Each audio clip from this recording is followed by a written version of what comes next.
আসসালামু আলাইকুম, সবাইকে স্বাগতম। সাধারণত রমজান মাসে আমরা সবাই আল্লাহর সন্তুষ্টির জন্য রোজা রাখি, কিন্তু এই সময়ে অনেকেই কোষ্ঠকাঠিন্যের মতো সমস্যায় ভুগে থাকেন। তাই আজকের ভিডিওতে আমরা আলোচনা করব কিভাবে খাদ্যাভ্যাস পরিবর্তন করে এই সমস্যা থেকে সহজেই মুক্তি পাওয়া যায়। তো চলুন শুরু করা যাক। কোষ্ঠকাঠিন্য হলো এমন একটি সমস্যা যেখানে নিয়মিতভাবে মল ত্যাগে অসুবিধা হয়ে থাকে। রোজার সময় এই সমস্যা একটু বেশিই দেখা দেয়, কারণ আমরা দীর্ঘ সময় ধরে না খেয়ে থাকি এবং অনেক সময় পানি কম পান করি। এছাড়াও ফাইবার বা আঁশযুক্ত খাবার কম খাওয়ার কারণেও এই সমস্যা হতে পারে। এখন প্রশ্ন হচ্ছে, কোষ্ঠকাঠিন্য রোধে আমাদের করণীয় কি? কোষ্ঠকাঠিন্য রোধে সবচেয়ে গুরুত্বপূর্ণ হলো ফাইবার বা আঁশযুক্ত খাবার। ফাইবার দুই ধরনের হয়, দ্রবণীয়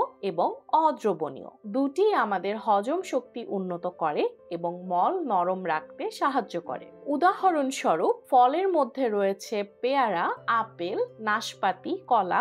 শাকসবজির মধ্যে রয়েছে পালং শাক, ব্রোকলি, গাজর, মিষ্টি আলু এবং শস্য ও বীজের মধ্যে রয়েছে ওটস, ব্রাউন রাইস, ছোলা ও মসুর ডাল। এই খাবারগুলো ইফতার এবং সেহরিতে রাখুন, এগুলো হজমে সাহায্য করবে এবং কোষ্ঠকাঠিন্য কমাবে। তাছাড়া ফাইবারের পাশাপাশি পানি পান করা অত্যন্ত গুরুত্বপূর্ণ। ফাইবার কাজ করে তখনই যখন শরীরে পর্যাপ্ত পানি থাকে। রোজার সময় ইফতার থেকে সেহরি পর্যন্ত কমপক্ষে 8 থেকে 10 গ্লাস পানি পান করুন। এছাড়াও ইফতারের সময় একবারে অনেক পানি পান না করে অল্প অল্প করে পান করুন এবং সেহরি শেষে 1 গ্লাস পানি পান করে নিন।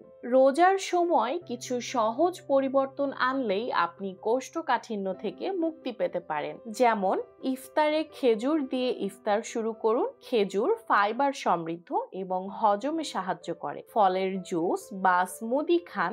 ভাজা পোড়া কম খেয়ে সালাদ বা স্যুপ রাখুন। সেহরিতে সাদা ভাতের বদলে ব্রাউন রাইস অথবা ওটস খান। শাকসবজি এবং ডাল রাখুন এবং প্রোটিনের জন্য ডিম বা মাছ খান। সবশেষে প্রক্রিয়াজাত খাবার, ফাস্ট ফুড এবং অতিরিক্ত চিনিযুক্ত পানীয় এড়িয়ে চলুন। খাদ্যাভ্যাসের পাশাপাশি কিছু ব্যায়ামও করতে পারেন। ইফতারের পর হালকা হাঁটাহাঁটি করুন, এতে হজম শক্তি ভালো হবে এবং কোষ্ঠকাঠিন্য কমবে। তো আজকে এই পর্যন্তই। আশা করি এই টিপসগুলো আপনাদের রোজার সময় শরীর সুস্থ রাখতে অনেক সাহায্য করবে। যদি ভিডিওটি ভালো লেগে থাকে তাহলে লাইক, শেয়ার এবং কমেন্ট করতে ভুলবেন না। আর চ্যানেলটি সাবস্ক্রাইব করে আমাদের সাথেই থাকুন। আবারও নতুন কোনো এক ভিডিও নিয়ে ফিরে আসবো। ততক্ষণ পর্যন্ত সুস্থ থাকুন। আল্লাহ হাফিজ।